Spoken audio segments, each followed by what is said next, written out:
امام شافعی رحمۃ اللہ علیہ مکہ سے مدینہ علم کے حصول کے لیے روانہ ہوئے۔ وہ فرماتے ہیں کہ مکہ سے جب میں روانہ ہوا تو میری عمر 14 برس کی تھی، منہ پر ابھی سبزہ نمودار نہیں ہوا تھا، 2 یمنی چادریں میرے جسم پر تھیں۔ زی طوا پہنچا تو ایک پڑاؤ دکھائی دیا، میں نے سلام کیا۔ ایک بڑے میاں صاحب میری طرف بڑھے اور نرمی سے کہنے لگے، تمہیں خدا کا واسطہ ہمارے کھانے میں ضرور شریک ہو۔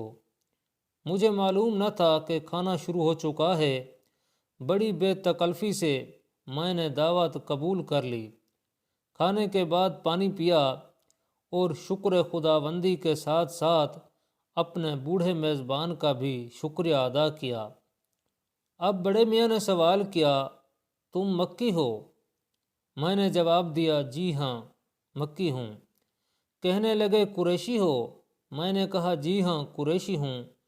پھر خود ہی میں نے پوچھا، چچا یہ آپ نے کیسے جانا کہ میں مکی اور قریشی ہوں؟ بوڑھے آدمی نے جواب دیا، مکی ہونا تو تمہارے لباس سے ہی ظاہر ہے اور قریشی ہونا تمہارے کھانے سے معلوم ہو گیا۔ جو شخص دوسروں کا کھانا بے تکلفی سے کھا لیتا ہے اور یہ بھی چاہتا ہے کہ لوگ اس کا کھانا بھی دل کھول کے کھائیں تو یہ خصلت صرف قریش ہی کی ہے۔ میں نے پوچھا، آپ کہاں کے رہنے والے ہیں؟ بوڑھے آدمی نے فرمایا، مدینے کا رہنے والا ہوں۔ میں نے پوچھا، مدینے میں کتاب اللہ کا عالم اور سنت رسول صلی اللہ علیہ وسلم سے فتویٰ دینے والا مفتی کون ہے؟ بوڑھے نے جواب دیا، بنی اصبغ کا سردار مالک بن انس یعنی امام مالک۔ میں نے کہا، اللہ جانتا ہے امام مالک سے ملنے کا مجھے کتنا شوق ہے۔ بوڑھے نے جواب دیا، خوش ہو جاؤ، اللہ تعالیٰ نے تمہارا شوق پورا کر دیا۔ اس بھورے اونٹ کو دیکھو، یہ ہمارا سب سے اچھا اونٹ ہے، اسی پر تم سوار ہوگے۔ ہم اب ہی جا رہے ہیں، رستے بھر تمہاری ہر طرح کی خاطر کریں گے، کوئی تکلیف نہ ہونے دیں گے اور مدینے میں مالک بن انس کے پاس تمہیں پہنچا دیں گے۔ جلد اونٹ قطار میں کھڑے کر دیے گئے، مجھے اسی بھورے اونٹ پر بٹھایا گیا اور قافلہ چل پڑا۔ میں نے تلاوت شروع کر دی۔ مکہ سے مدینہ تک 16 بار قرآن کریم ختم ہو گیا۔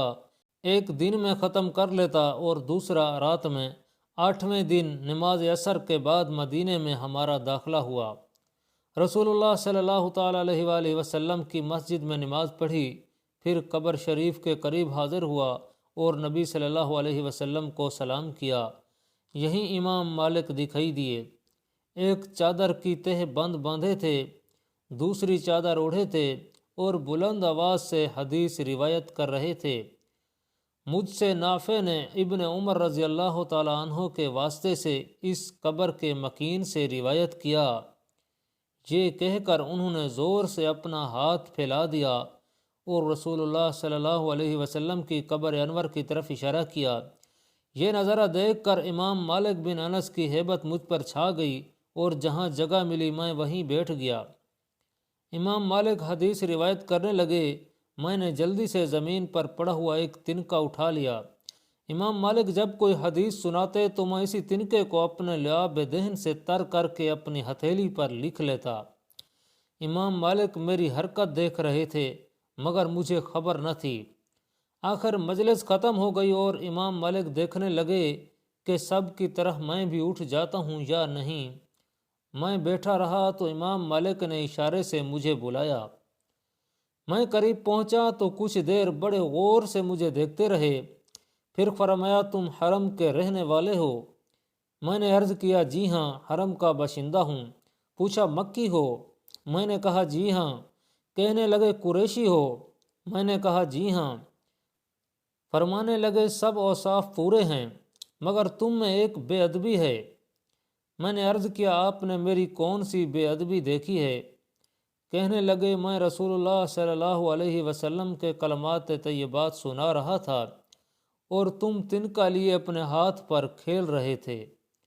میں نے جواب دیا، کاغذ پاس نہیں تھا اس لیے آپ سے کچھ سنتا تھا، اسے لکھتا جاتا تھا۔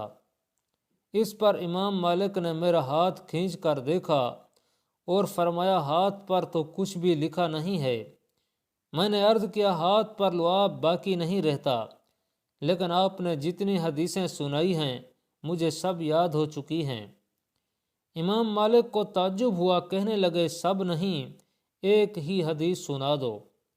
میں نے فوراً کہا ہم سے امام مالک نے نافع اور ابن عمر رضی اللہ تعالیٰ عنہ کے واسطے سے اس قبر کے مکین سے روایت کیا ہے، اور مالک ہی کی طرح میں نے ہاتھ پھیلا کر قبر شریف کی طرف اشارہ کیا۔ پھر وہ پوری 25 حدیثیں سنا دیں جو انہوں نے اپنے بیٹھنے کے وقت سے مجلس کے خاتمے تک سنائی تھیں۔ یوں امام شافعی کی اپنے استاد سے پہلی ملاقات ہوئی۔